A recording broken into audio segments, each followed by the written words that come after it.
Hello, ladies and gentlemen, and welcome to another episode of Up the Poshcast, where we are not commenting on a Peterborough United defeat. We talk Bradford and the 1-1 draw. Today, we talk about whether both Darren Ferguson and Graham Alexander actually made mistakes. I think they did.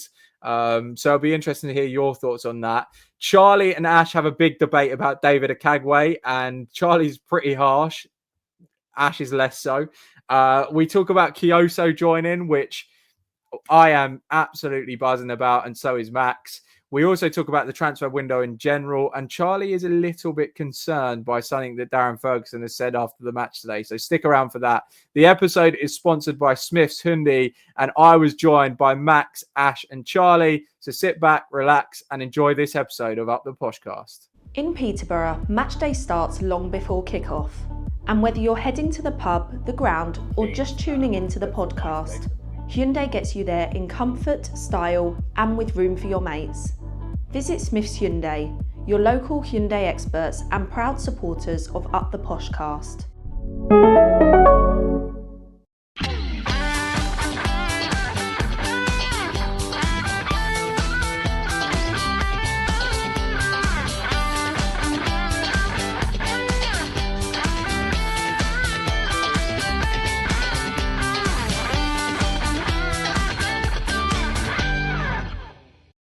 Well, it's not a win, but it is not a defeat, crucially. Charlie, how did you find the game today? I actually was pretty pleased with what I saw for large parts of the game today. I thought, listen, what we're seeing is a group of players that are giving their all to the cause. I don't think anyone can really doubt that. They really dug in again today. They dug deep. They really kept going to the last. And where we could sometimes criticise the attitude and the desire of the players last season, we absolutely cannot this season. And also, I think what I'm seeing is a steady improvement game on game. Obviously, Cardiff was a bit of a weird one, but since then, it feels like the performances have steadily improved in the league at least. We felt a bit unlucky after Barnsley, and we definitely deserve to get something out of the game today.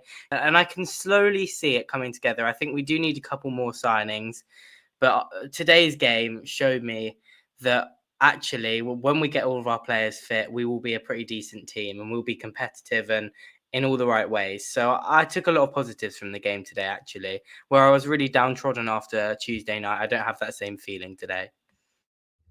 Yeah, do you know what, Charlie? I think you're right, aren't you? And it's clear to see that this team that started today needs that reinforcement from the players that we've got out injured and from those signings that we've made.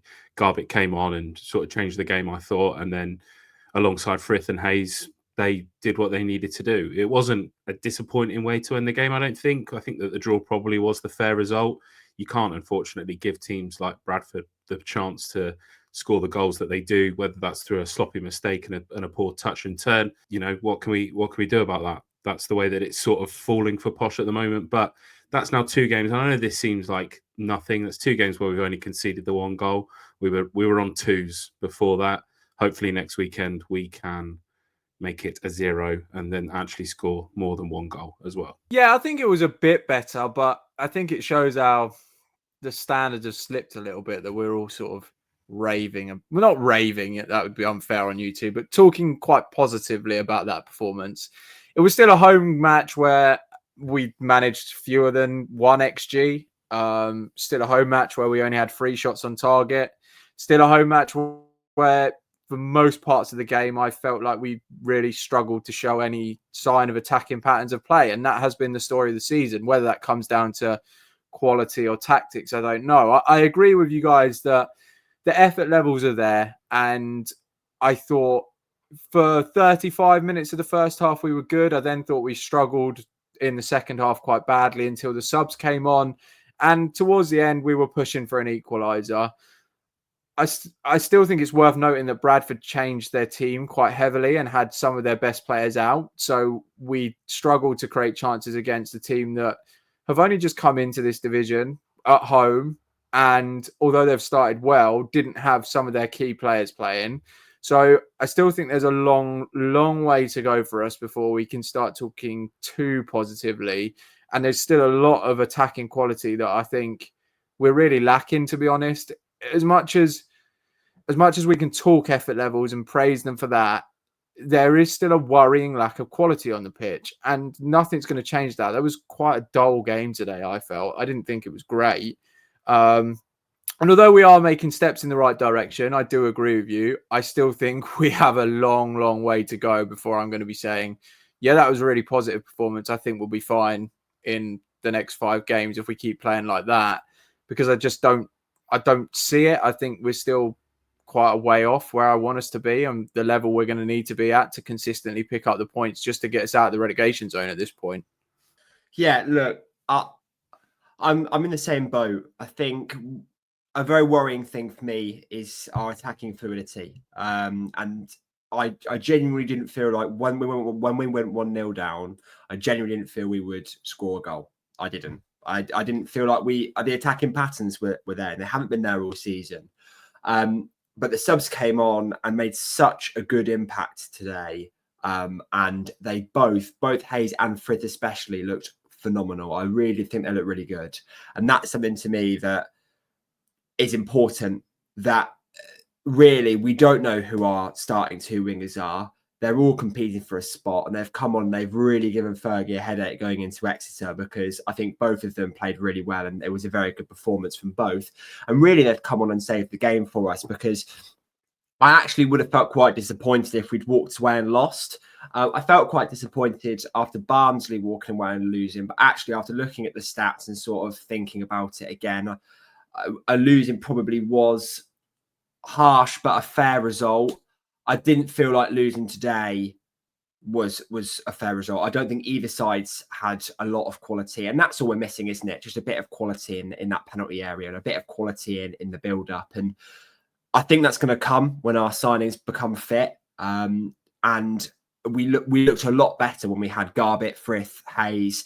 Even when we had Brad and we played the 4-2-4, I felt like we played a lot better. We've still got Woods and Lees to add to this team. So I think overall, we are going to come good. Those attacking patterns are going to improve, and hopefully we can go to Exeter and put our first 3 points on the board. Yeah, I think it's a bit harsh to blame it on attacking patterns, maybe, Max, because I actually think in open play, we are probably, well, I mean, we are miles ahead of where we were last season. Absolutely miles ahead. I think we are a really good team from open play, actually. We dominate the ball. We look very comfortable on the ball most of the time, I'd say, especially at home. We get the ball into great areas. I mean, and think of the amount of time today where we managed to get our wingers one-on-one. That is, that's a good pattern of play to get into that position. And it is just that final bit of quality for me. It's moments of individual quality. And on the flip side, it's moments of individual lack of quality. You think about that Chuckle Brothers moment with Okagbue and Nevett in the first half, where one of them's gone to kick it and then it's bounced off him, and the other one's gone to try and hoof it away and sliced it behind him, and then Okagbue is giving it away again. Those are the kind of moments we need to cut out. And also, it is just a case of individual quality, which for some of the players, I think it's them playing beneath their level. So some of the players, we haven't seen them enough. And also for some of the players, they're just not good enough when we need new personnel. I don't think there's a fundamental issue with the way the team's playing the system, or that we are not tactically set up well, or that the patterns of play aren't there. I think it's just we're not capitalizing from getting the ball into really good areas a lot of the time. Like we had the ball in some fantastic areas again today and on Tuesday night, and we just didn't do anything with it because of sort of the lack of moments from individuals. I don't think I agree ultimately, especially when we talk about attacking fluidity. Players aren't making runs into the box that they should be making, and that's the truth. And when we had Gustav and Brad on, they spent the majority of the game walking in and around the centre-backs rather than making any clever runs or coming and showing for the ball. You didn't feel like they were doing either of that. There was no hold up and run off. When I talk about attacking fluidity, it's something that we do lack. And players aren't at the back post when they need to be. Players aren't on the penalty spot when they need to be. When we're putting the ball back, it doesn't look like we know where we're putting the ball back to. It doesn't look like our players know where there's a space to pull it back to. Same with the crossing. The crossing really didn't beat the first man a lot today. And when we did beat the first man, it was too high for anybody to get on top of. And that's something that worries me. We're rumoured to be signing a striker and a winger before the window shuts. I'm sure that attacking fluidity will change, because I do agree that there is elements of individual quality as part of our errors. But what I will say is, in terms of pattern of play in the final third, I do think we've struggled a lot this season, and it's something that I don't think has improved massively since the start of the season. I think, Max, I think I'm more in your camp than Charlie's here. I think Charlie actually summed it up when he said something about there's a lack of moments. And it feels to me like we're very reliant on individual moments rather than team play to create big chances. I can't remember the last time a striker went one-on-one, for instance, after we passed the ball through a team. It's always get it out to the winger, swing across in, get it out to the winger, try and get him past the fullback. But the main point I wanted to make was I actually was quite frustrated with Darren Ferguson today. I think he got away with picking a very odd team for the fact that we drew. We looked way better when our subs came on, but I think pretty much every supporter in the stadium could have told you that that would be the case, because I'm frustrated that he started Odoh and Lindgren again for seemingly no reason to me. They both came on Tuesday night and they both had absolute howlers. I don't think there's anyone that would dispute that. And then you go and reward them with a start. I don't get that thought process at all, if I'm honest. And again, neither of them really did anything today. I don't think they were as bad as they were on Tuesday night. But once again, Lindgren was anonymous and Odoh won us some corners, which is an improvement for Odoh, but it's still not great. And when Odoh went off the pitch, we scored down his side. Now, for me, I've had a lot of sympathy with Fergie, and I still do, because I think he's hamstrung by the squad that he's got. But when you start making, in my opinion, illogical decisions and picking out players that just don't have any justifiable reason to start over players that we would all rather see, you then have to start proving that you've made the right decision. And I don't think the performance today did that. I think actually it proved, if anything, that he made the wrong decision. So he needs to buck his ideas up as much as the players do. And we've criticised the players a lot. But today, I think, was the first game where I think Fergie made a blunder as well, because I don't think Bradford were great. I really don't think they were great. I think they were there for the taking. Like I say, that might have come down to the changes that they made, because they're obviously a team in form. But did anyone think they were special today? I didn't think so. And I think if we had our strongest team on the pitch from the start, we may well have got something more than a point out of that game, but who knows? Yeah, John, I think it's a difficult one, really, because I actually didn't think that Gustav was that bad today. I know that you guys probably disagree with that slightly, but I thought he did his job. He linked up well with Lolos. Obviously, he's had a little bit of a snapshot. Yes, there were times in the second half where he looked like a small bloke against big, strong defenders. But ultimately, that's not his game, is it? He doesn't want to have his back to goal. He wants to be side on and running through. And if Posh aren't going to produce those moments for him, like we say, is that really on his back when he's the man leading the line?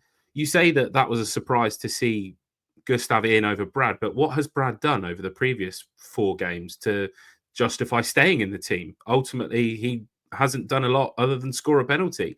There's been times where he's been massively frustrating, and it's looked like we've needed a change. So I think that's probably fair to bring Gustav in.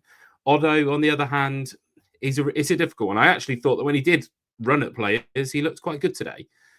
The problem is that he doesn't do it often enough. And then when he does occasionally do it, he appears to have like Ricky J. Jones's boots on again, and he's falling over. So it was definitely steps in the right direction. Of course, when we saw the team sheet and it was Odoh and Lindgren, that was as a surprise to me as it was everybody. I personally thought that he was going to stick Lolos up top rather than Gustav or Brad, or the way that he made his comments on Friday's interview. But I don't think that Gustav was as bad as has been made out. I was relatively impressed. He just needs to find his space. And when they're going to play defensive formations like they did today, I thought he's not going to get a great deal of space, is he? Yeah, I get that side of things. And I actually do think both Gustav and Odoh were not anywhere near as bad as some people are making out today. Listen, I'm far from their biggest fans. And I think more what annoyed me is the precedent that it sets, that you can play absolutely stinky on Tuesday night and still get a start on Saturday. That really frustrated me, because it felt like, Tuesday night, they were the 2 worst players on the pitch by a long way. And I think a lot of people were very angry at them. A lot of people said that they don't want to see them even play for the club again. So I think it was just a bit of a kick in the teeth to see them in the lineup at 150 when the media team finally put it out.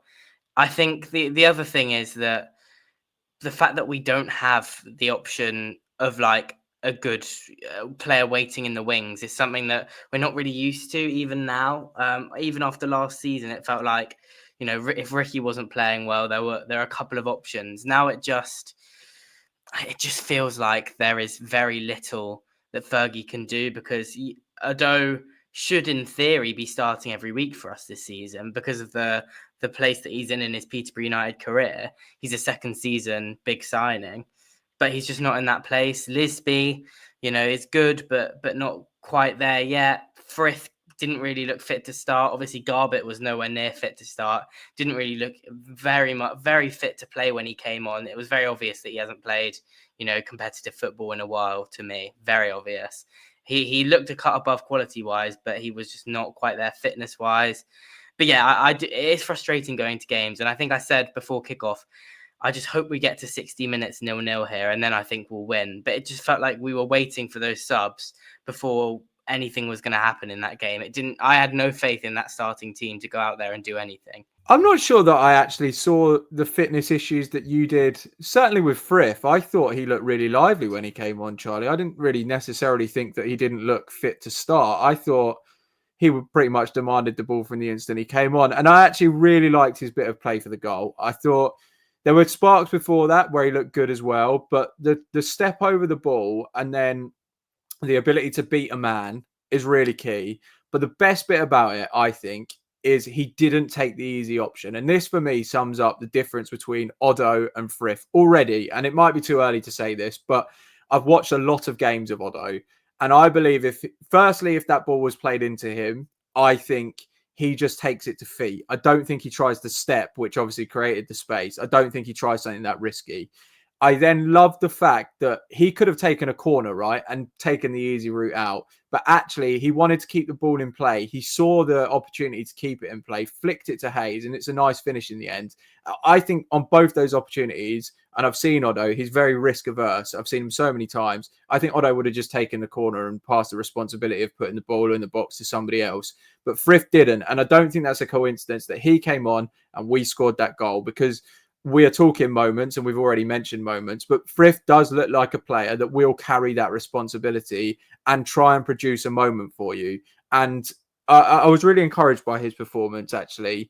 So I'm quite liking what I'm seeing from Frith. Lisbie on the other side, don't think he was as good as Tuesday night. But again, there are moments with him where he definitely wants to put the effort in, doesn't he? And he does look raw and he does look like he's learning the level, but I do see some signs of promise there. I don't want to go overboard on him, but I think there's enough with Frith and Lisbie that you can probably get behind them. And Hayes as well. I think Hayes deserves a shout for his impact off the bench. He is becoming a very good impact sub. So if we can find a fourth winger, real quality, between now and the end of the window that starts, those are your four wing options, I think. I don't care about Odoh. He's got to go. I've said that enough times.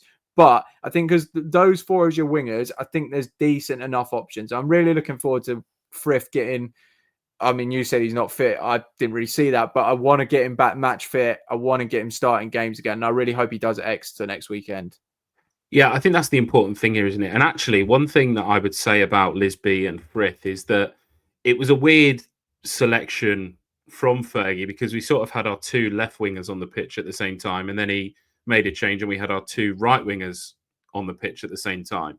I think if you put Lisbie over on the left and then you have Frith on the right, I think it's probably a completely different game today, because both like to cut in. Not to say that either did a terrible performance from where they were, but it's a clear shift in the tactic to sort of get to the byline. And that runs back to what Max said, is that we need to work on the play in the box, because we've got players cutting the ball back or winning corners, and there just doesn't seem to be anybody there. Now, fingers crossed, somebody like Garbett will be able to take up that position on the edge of the box and approach it and carry it forwards and start scoring us some goals. I want Garbett to be like Frank Lampard, if that makes sense, and hopefully he can be that late arrival.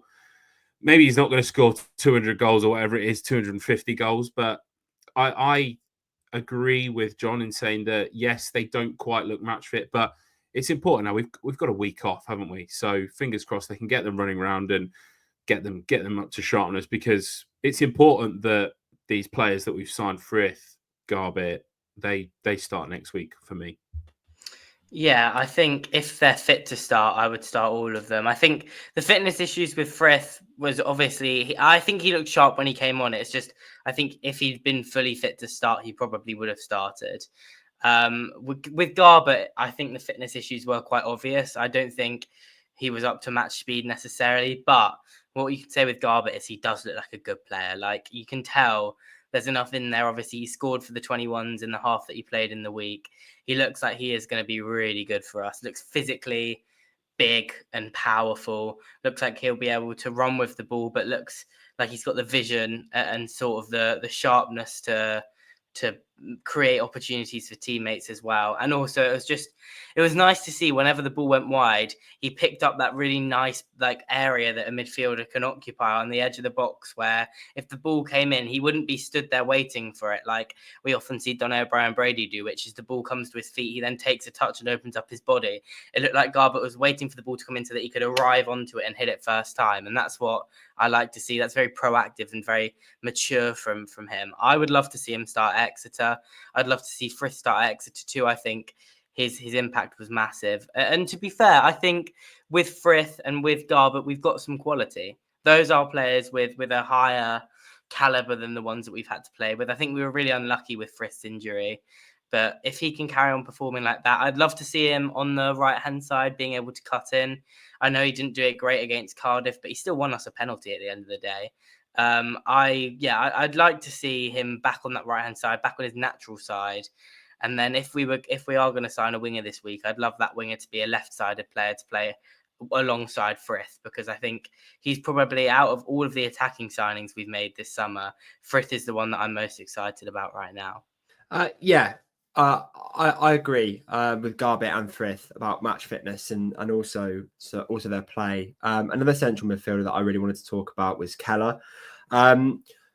I'm really struggling to find where I sit with Khela, because I thought he was really good against Barnsley. I think he was, as John said on the last episode, I think he was industrious. He did his job.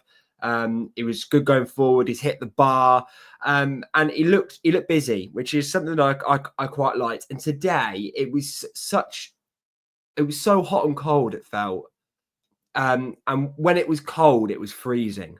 It's like when it rains, it pours, sorts of thing. Like, it's not necessarily his ability that I'm worried about, but getting caught off the ball or making that error on the ball to give it away is something that is hard, especially when you're getting pressed like that and not turning away and passing it out and avoiding the pressure, instead putting the pressure on back facing away from the goal that you're shooting towards, was something that I was a bit concerned about. And also there was a few misplaced passes today, which I felt hindered attack when we were going forward, which again is something that I am worried about. But again, he's young, and I'm not expecting him to start every game, especially when we've got the likes of Woods coming back from a hand injury, and we've got the likes of Garbett getting back up to match fitness. I'm not overly concerned in that case. So it's just a matter of letting him develop in his own time and hopefully ironing some of the mistakes out that we've sort of seen in shades. Like, it's not like it's been every game, has it, where he's made mistakes. Like, he has been good, but today I didn't think he had his best performance. Yeah, I'm sure that Brandon Khela will be as disappointed as everybody that ultimately his poor turn led to the Bradford goal. But I think what's probably important to reflect on him is that's now 6 starts on the bounce for him. That's probably the first time that he started this many games and played such an important piece in a team. And like you say, Max, we are building a team that is going to be able to rotate. Let's say that we've got 6 midfielders. They'll all be able to rotate and play each other's positions. And I think that's going to be important for us as we move into the season.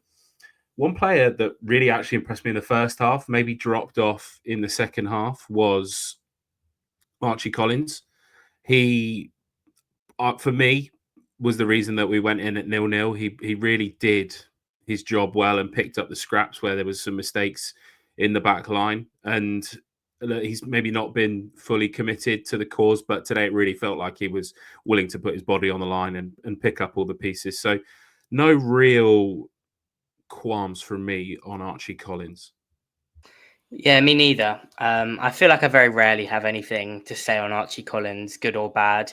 He is just that player that you can always rely on. It feels like, he's that sort of 6.57 out of 10 every week, in my opinion. I think he was he was very industrious again today.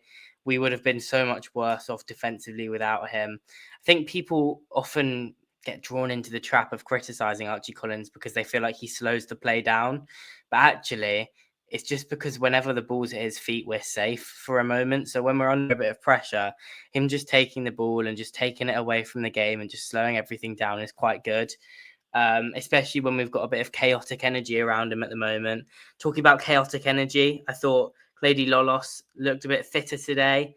I enjoyed his performance, actually. I think some people have been quite critical of it. I thought Lolos was good today. I think he is more than happy to take the ball in a tight area of space. He has the bravery to do that. I don't think he ever sort of shirked the ball being given to him. He tries to turn with the ball. Yes, he makes mistakes, but we're always going to have, players making mistakes. He gave the ball away, I think, in one instance and was quite lucky to win a foul. But he has, I think, decent vision. He is technically good, great close control. He will be fit for this system. I think the club are really confident about his signing, and I can understand why. I think that number 10 role, he will make that his own in this system, a bit like Joel Randall did. I know we aren't the biggest fans of him, but Joel Randall really made that number 10 role his own, and it became one of the most important in this system. And I think Lolos, given time, will do the exact same thing. I think one player we haven't mentioned so far, and someone who deserves a fair degree of credit, is George Nevett. I still think we're probably exposing him to too many first team minutes at this point. But the last two games, I think he's played well, hasn't he? He hasn't looked out of his depth at all. Decent on the ball again today, I thought. And Bradford are a physical side, and that's one of the areas of the game where he struggled before. And I didn't feel like he was troubled that much today either. So I just wanted to give him a bit of a shout. It's one of those performances which wasn't amazing. It's not anything to write home about, but we've seen Nevett before look way out of his depth without meaning to sound too harsh. But actually, maybe there are signs that he has progressed over the summer. I think, Charlie, you said on the last episode that he looks a bit more physically imposing now. And I agree with that. He doesn't seem to get ragdolled quite as much. I think he's winning more of his headers, which is a good sign. And he doesn't look quite so much of a fish out of water at the minute. And he's not playing alongside somebody that's playing particularly well, I don't think, in Okagbue.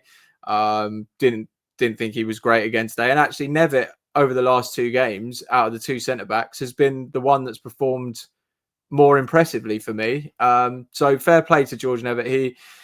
He's still young enough, and there's still enough there that I feel like we shouldn't be writing him off just yet. Yes, he needs to improve in a lot of areas, but he is only 19. He is being overplayed. And I think as a reserve choice where we bring him in occasionally, I think there is something there with him. Whether he ever makes it is still very much the jury's out, but he's doing okay at the minute and he's doing the job that we need him to do. So well done, George Nevett, for today. Yeah, there's still some shaky moments, isn't there, with Nevett? Charlie mentioned it earlier when him and Okagbue sort of, I don't even know what happened in our box. It was like passing one to the other like a game of hot potato and just trying to get rid of it, and both of them seem to make a bit of a calamity from it. But again, we've mentioned it before with George Nevett. What really impresses me with him is that standing on the ball and composing himself and then picking the right pass. He's not afraid to split the line and send the ball into midfield either, which again is something that I do enjoy watching because I really do feel it helps. I feel like we can be quite predictable sometimes when both of our centre-backs just go full-back to winger at the byline, cross into the box. I feel like we can be quite easily picked out when we do that. But when Nevett starts, it's like a fearless ball into midfield that does actually make us a little less predictable. And that helps, again, as I've spoken about, with that attacking pattern. And his defence, I feel, has come on leaps and bounds. You know, if we look at last year, he gets spun all the time. He didn't have any recovery pace to keep up with his man. That is seen a lot less nowadays. Well, the last two performances.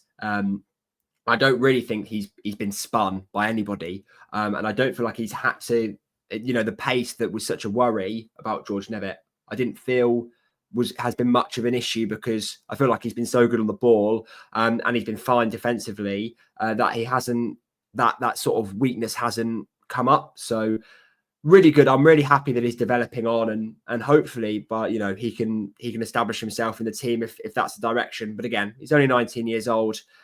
He's got a lot of room to grow, but his ceiling is something that is very high and has really impressed me. Yeah, I think to his credit, George Nevett, I think obviously we had two very inexperienced centre-backs today, but we have one that has got, nearly 100 EFL appearances and one that has got under 30. And it feels like George Nevett looks like the more experienced of the pairing. I think Okagbue was quite poor today. I've actually been I've praised Okagbue quite a bit since he's come in, but I thought today was probably the worst he's looked, especially on the ball. I thought he was turgid at times, summed up by a moment late on in the game where he basically had a free header, like the ball sort of came over to him. It was in stoppage time, and rather than headering the ball forward, he just headed it straight out of play. Fergie found it really frustrating. I found it really frustrating. I think Okagbue is desperate not to make mistakes, which I get. As a new signing and as a young centre-back, I get it. And also, we have criticised our defenders in the past for not thinking that way and for not just doing the basics right. And I think Dave does do the basics right most of the time. But I'd love him to show just a tiny bit more ambition, There was very little risk with trying to head the ball to a Posh player in that moment that I just spoke about. And it feels like he's playing with sort of stabilisers on, which isn't helping him. I thought he looks like he was getting bullied a bit physically today. He's another one, though, that in years gone by probably wouldn't have played as many minutes as he has. He's, I think, played full 90s in every single game, which is not, ideal at all for a player that's just signed and is a young player. There's something in there. I really do. I feel like Okagbue is going to be good for us. I do. I have that feeling deep down that he is going to be a very solid player for us. I think, listen, he's younger than Manny Fernandez, but I think he's better than Manny was for a lot of last season now. Certainly looks a lot less error prone, but I'd love to see a bit more ambition from him. His bedding in time has been done now. Sort of, we're 6 games into the season. Let's now start to show a little bit more ambition, because I'm not expecting him to be Ronnie Edwards, but also he has a great enough understanding of the system and the way we play now that he should be looking to show a bit more creativity on the ball. I actually think that's really harsh to expect so much of him after 6 games. We've given players like Odoh a whole season, and then we're saying, right, this is his season. So does Okagbue not deserve a similar sort of thing? We've already admitted that he probably shouldn't have played 6 games back to back, let's say. There was a point in time today where it looked like we were going to see Lees come on, but then we conceded, and nobody wants to see a defender come on at 1-0 down, do they? If we'd have was still 0-0, I'm sure that we would have seen Lees for 30 minutes.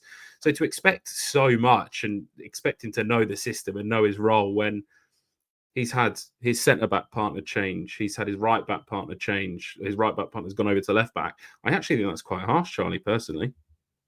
Yeah, but as I said, I'm not asking him to be Ronnie Edwards, and he's not a baby. Like, he isn't George Nevett. We've not plucked him out of non-league. He played over 50 games for a team that were in the top 5 in League 2 for the entire season last season. He was starting every week. Like, he should be able to play a forward pass every now and again, and he should be able to, if the ball's coming towards him, have the foresight to head the ball forwards rather than head it out in the 97th minute. I mean, I'm not asking him to be a world beater. I'm just asking him to, let's not be a caveman here. Let's not just do the exact basics. Let's show a little bit of ambition. We are a club that likes to play football. We're a club that dominates the football. Let's use it, Let's not just be happy to let the ball bounce off us and out for a throw-in. Let's see if we can angle it to a winger, maybe, Dave. That would be great, wouldn't it? Let's see if we can start a counter-attack, Dave. Let's do it.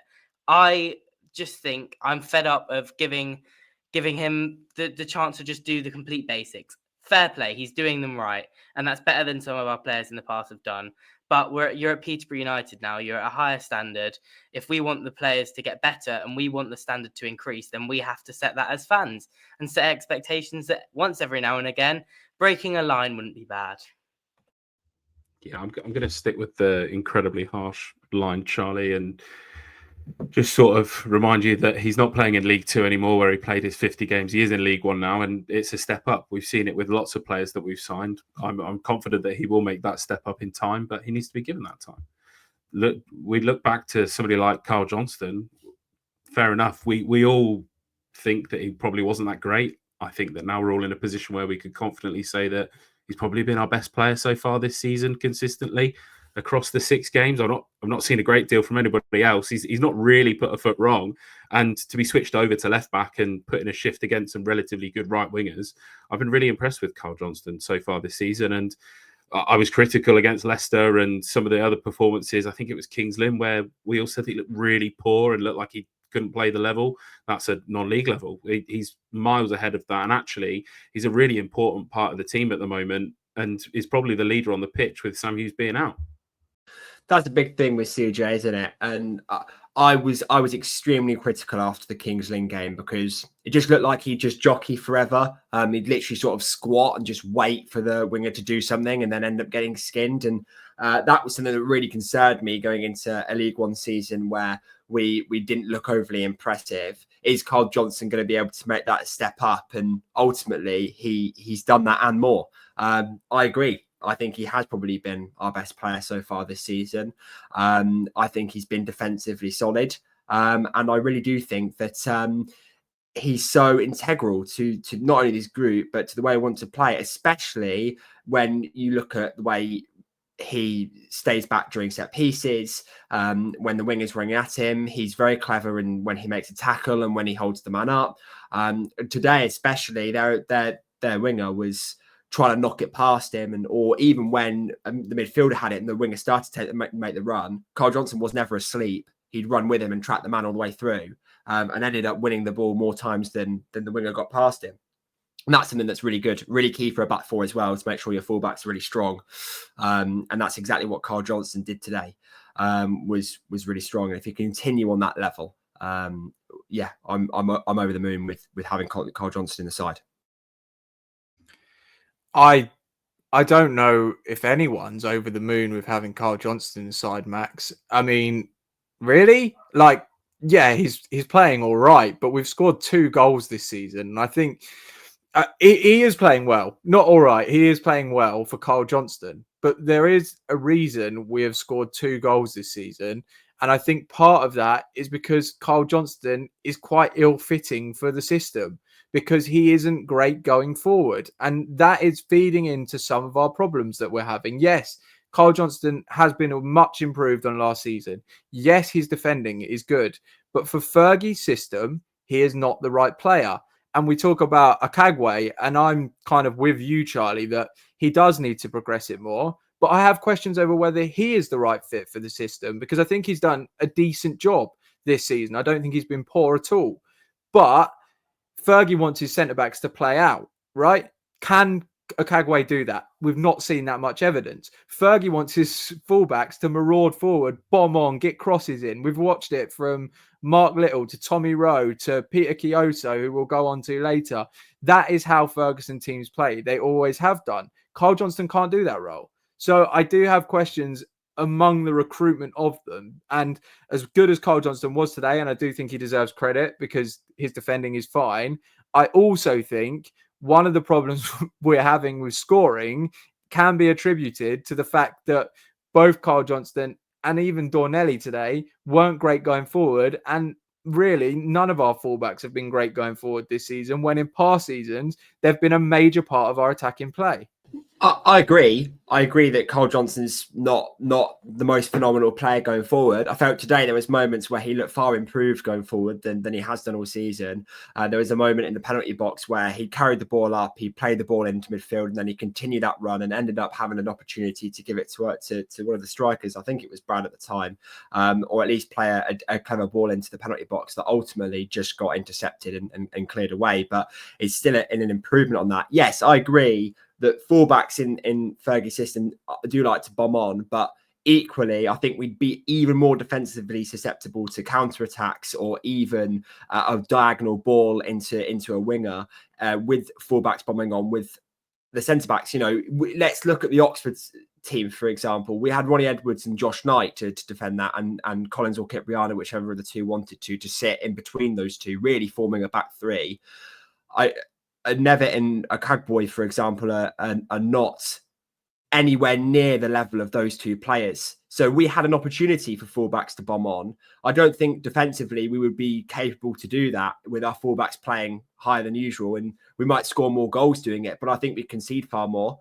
And I think defensively he's probably been our best player, and that's got to count for something with Cole Johnson. So yeah, look, over the moon to have Cole Johnson in the side probably isn't the right phrase to use. I agree, but in terms of defending and a leader, you can't question that. And in this team where we have a much weaker back line, I don't think fullbacks attacking over and over and over again it would be clever, because I think we would concede far more goals than we have done.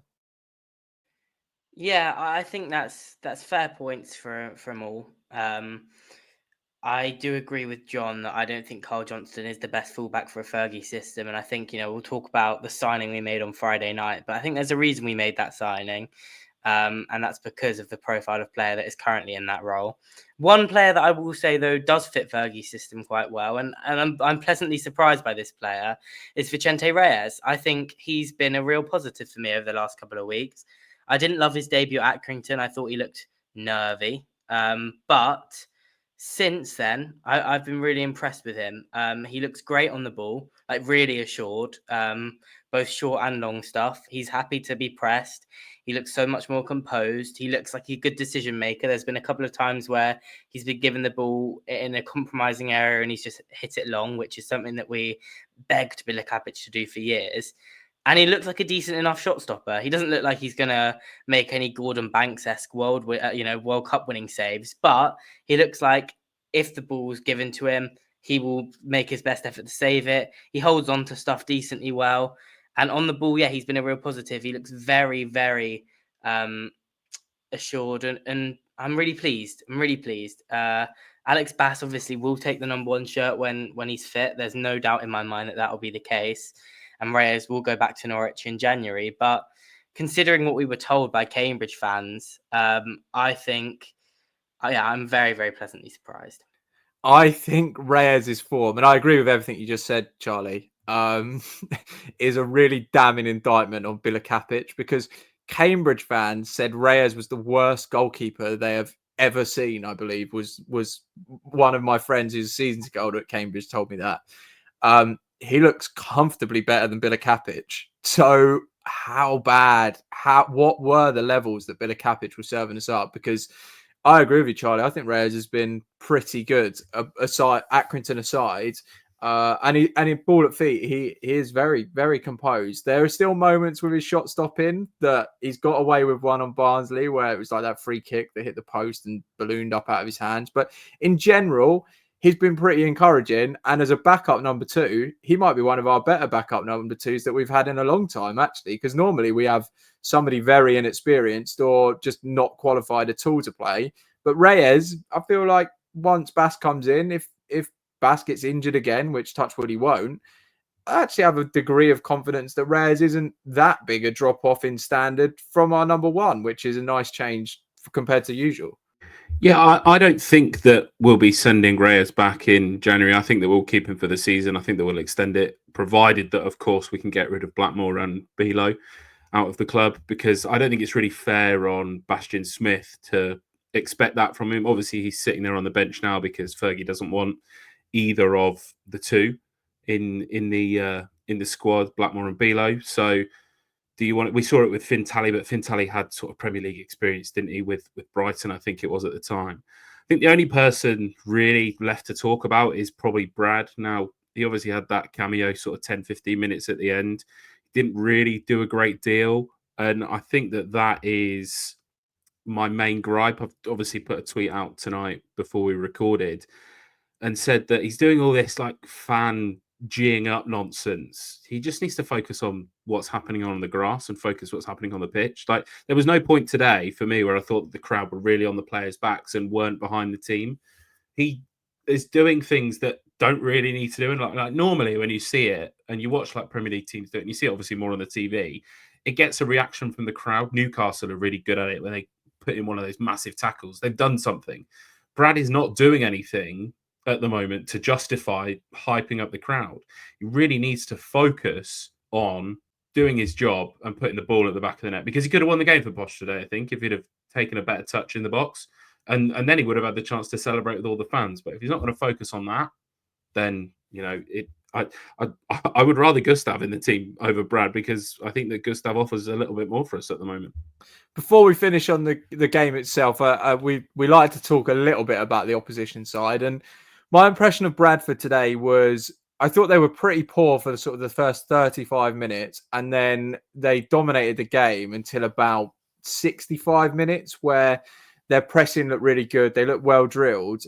And then actually, I thought it was a bit of a managerial mistake, because they seemed to go into time-wasting, stalling mode where they brought on a lot of defenders. Their players were just constantly going down. Max Power, obviously very experienced, trying to break up the play. And I get it. Sometimes it works and you get through games doing that. But it felt like they had a bit of the upper hand at that stage, and they employed that tactic. And it kind of gave us a little bit of thrust, because our subs came on and we had them pinned in. And actually, I think towards the end, although we didn't create loads, we definitely looked the more likely side to go and win it from after it went 1-0. In injury time, we were well on top at that stage. And if the game had gone on for maybe another 10 minutes, I actually think we probably would have taken the 3 points. So for me, they should have just kept attacking. I did find it a little strange that they kind of gave up their momentum and impetus to try and see out the game by being, I guess you'd call it, streetwise and doing the dark arts, when they were kind of on top at that time. So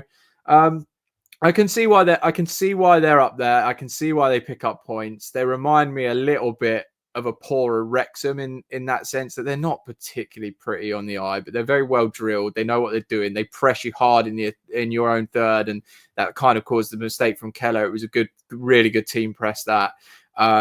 And that will get them points in League One for sure, because we've seen teams, the dross at the bottom of the table generally looks very unorganised, and they did look organised.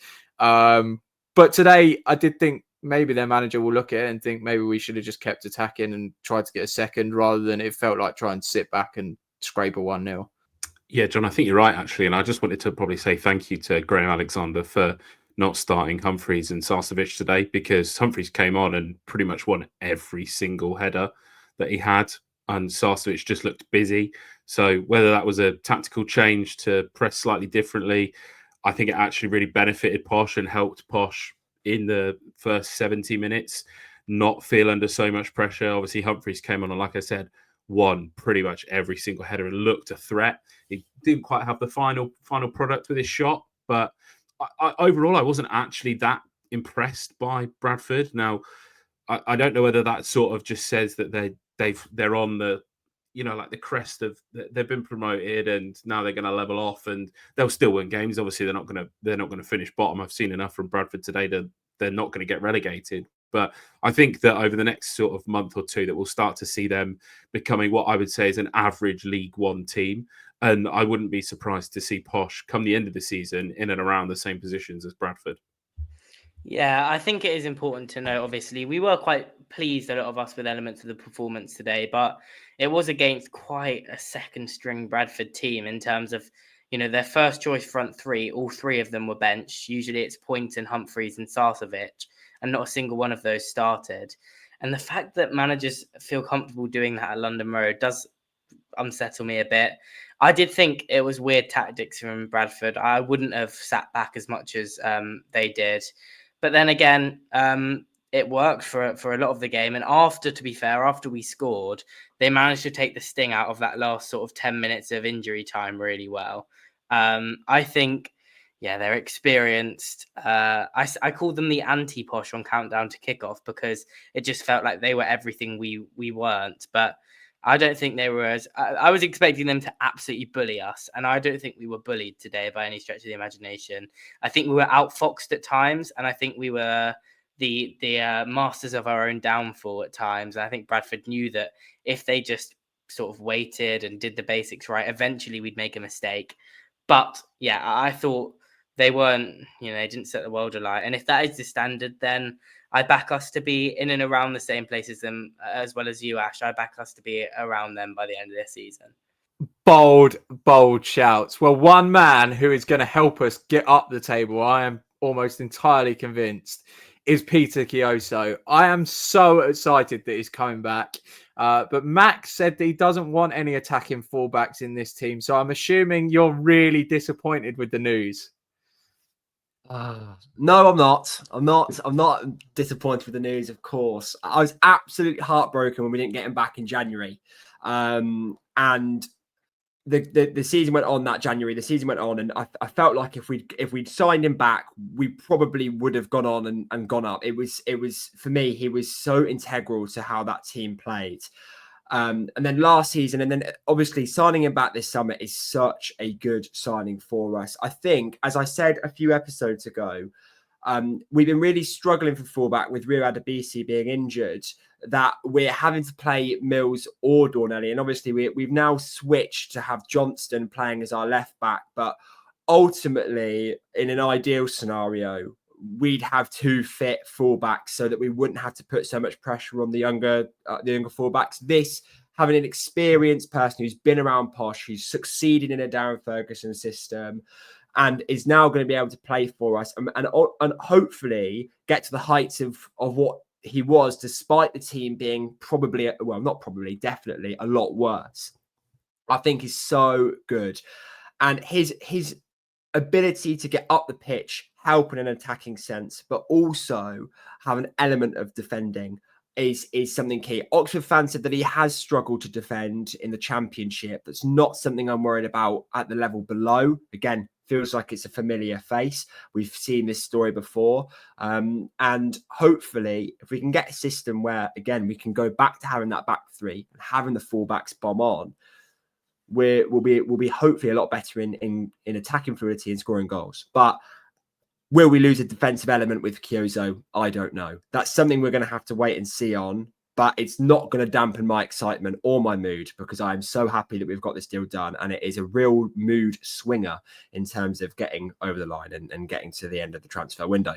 I think that's the key, Max, that actually it's a signing that really transforms the mood a little bit. We know that Kioso is a good player. There's been a lot of signings that Posh have made for the last sort of 18 months, which ultimately we didn't really have much of an idea about. Even someone like Garbutt or Frith or Lindgren or Valin, none of us have ever seen them play before they arrive at Posh, really. But Kioso, we know exactly what he's about. We know he's a leader. 99% of fans loved him in his first time at the club. It's a really good signing, I think. I've actually seen some people say as well, we've already got two right backs in Dornelli and Johnston. Why sign another one? There's other areas of the squad that are more important to upgrade. And I can kind of get the argument, but actually, I think we're doing exactly what an ambitious football club should do. There was a better option on the market than what we've got. A miles better option than what we've got. Go and get them. That's exactly how you improve as a football team. It doesn't matter that you've got two half-decent ones. Worry about them in the future. We can loan Dornelli out, or we can sell Carl Johnston at this point. I'm not that bothered.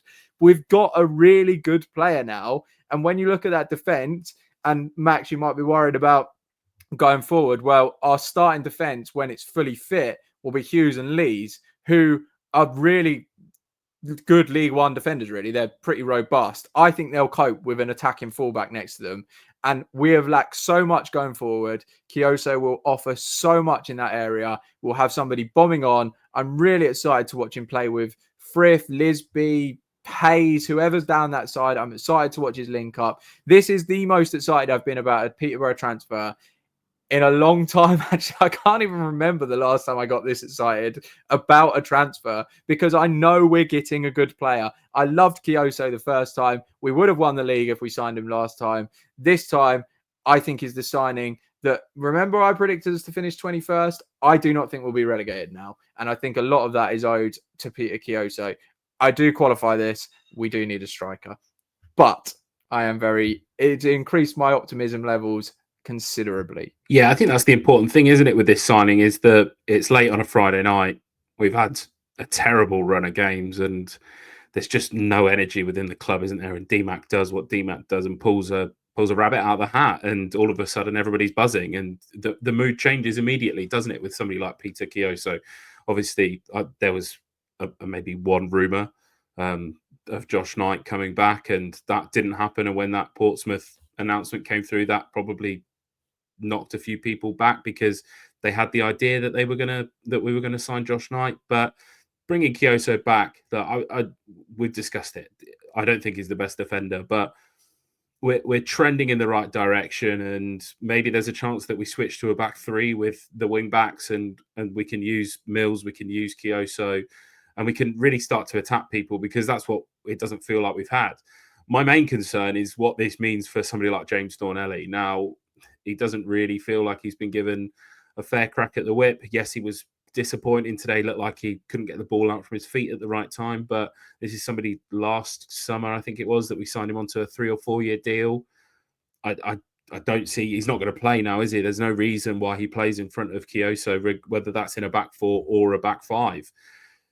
That's my only concern. Well, what happens with him next, I'm really not sure. Yeah, what I will say on James Dornelli is, because obviously, as we've been recording, actually, Peter O'Rourke has put out a tweet saying a number of clubs are on alert for the defender James Dornelli. And that sounds like a typical transfer, an agent's gone. Just put a little tweet out about James Dornelli. That doesn't feel like any concrete link.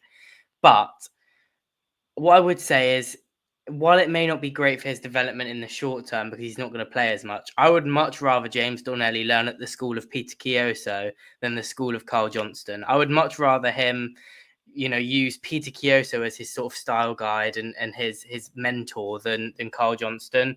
I think James Dornelli and Harley Mills, I have visions, and I think we all got visions when they were at Wembley together of those two being our fullbacks for years to come, the homegrown heroes, on either side, bombing down the wing, solid at the back, pure passion. And I don't think Kioso coming in necessarily kills that dream.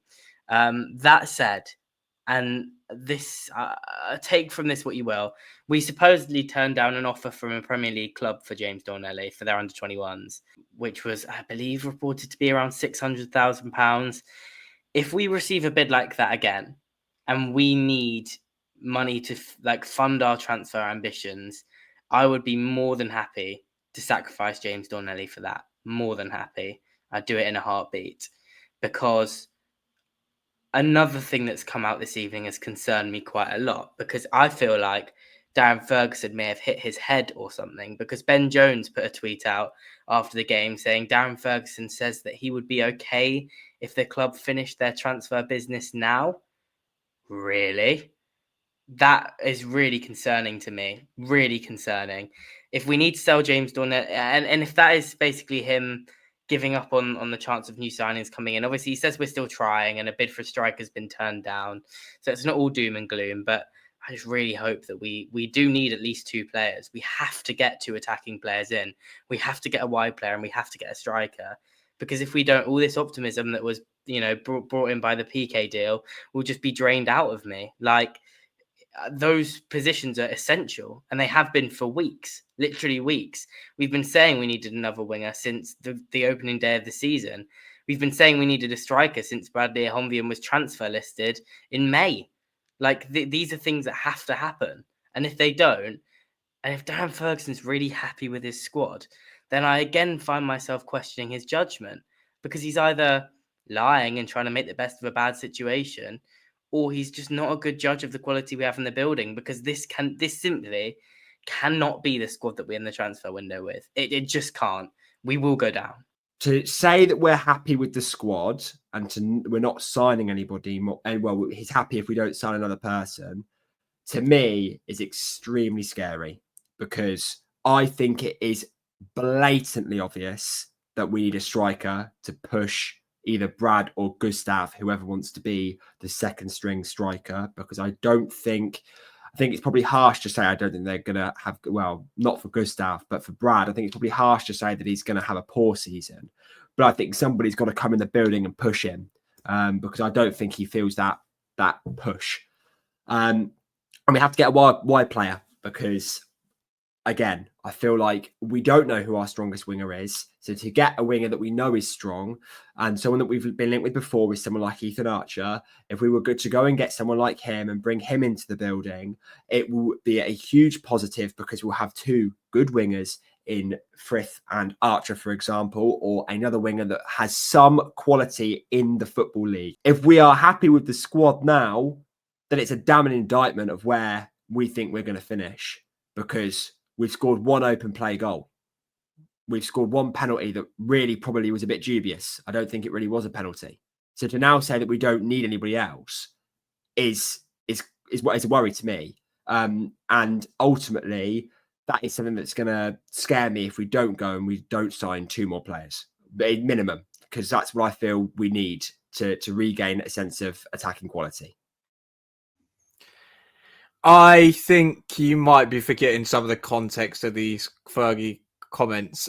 In my opinion, he is definitely not happy with the squad. And I think it's worth a reminder that Fergie kind of got publicly chastised by his own chairman in the week, where Dara kind of said, my manager needs to do more. He can't just keep asking for new players. I think it may have just been a comment just to keep Dara on side. Let's not go and put a load of pressure on him to get a striker over the line in the last week of the window. There's no way the club are happy with the situation that's arisen. I agree with you, Chaz. If we don't sign a winger and a striker, we are probably down. But I truly believe that we'll get one within the next week. And I believe we're looking at the centre-back as well. So 3 more players in the door between now and September the 1st, which is deadline day, would be very good news. And with that, I think we're at the end of the episode. I would love to hear from you. How many signings do Posh need to make this season? Bradford fans, if you listened, were our comments fair? Do you think, did Alexander get it wrong today? Or are you happy with the tactical plans that you had? And one more from you, Posh fans. Should we have started Odoh Lindgren? Are you behind Fergie's decision there? Or do you think that's the sort of decision that should, not necessarily get him out the door or anything like that, but be questioned and count against him in a sense? So do get in the comments. If you've enjoyed it, please do hit the like button, and ultimately please do subscribe. Our numbers are going up. We used to do a countdown to 1,000. We don't do that countdown anymore, but we still have ambitions of getting that 2,000, and they're going up pretty rapidly. So please, if you are listening, do subscribe. With that is the end. Up the Poshcast. Up the Poshcast. Up the Poshcast. Can John turn the light on before he does the intro?